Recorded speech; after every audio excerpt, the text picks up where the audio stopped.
Evo ljudi, pečeno kako treba.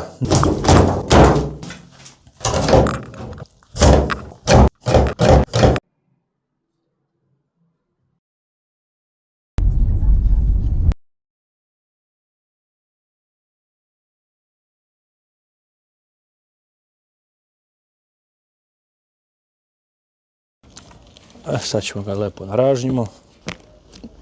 To.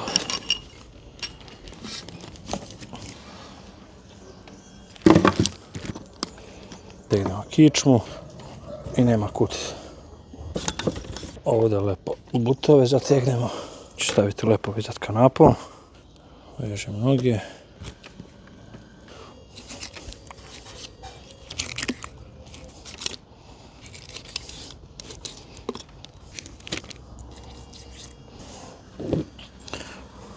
Sad lepo da se usoli. Ubacite soli. Ovo.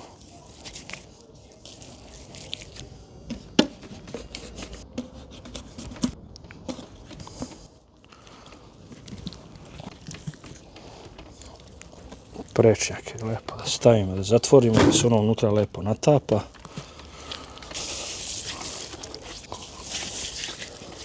Oko vrata. Tu pečem znači na čistoj suvoj pukovini. Sama popijemo rakiju. Ovdje jedna rakica, sada se popije pre svakog posla. To je šljiva čačanka vrhunskog kvaliteta. Kvas, može i kvas, ko voli nek izvoli. U zdravlje. Dobra. Jagnje je bilo 30 kila žive vage, znači ima nekih 15-16 kila. Sad kad smo jagnje stavili, najbitnije je da posle 10 minuta jagnje počne lepo da dobija boju i da cvrči. Ako to se ne desi, jagnje će vam biti žilavo. Lepo namazati jagnje, možete namazati uljem. Vi ne morate ako nećete, ja to stavljam uvijek po mom ukusu. Evo kako je jagnje nakon sat vremena, tačno. Kako izgleda posle, tačno 2 sata jagnje. 3 sata, 20 minuta, jagnje je gotovo.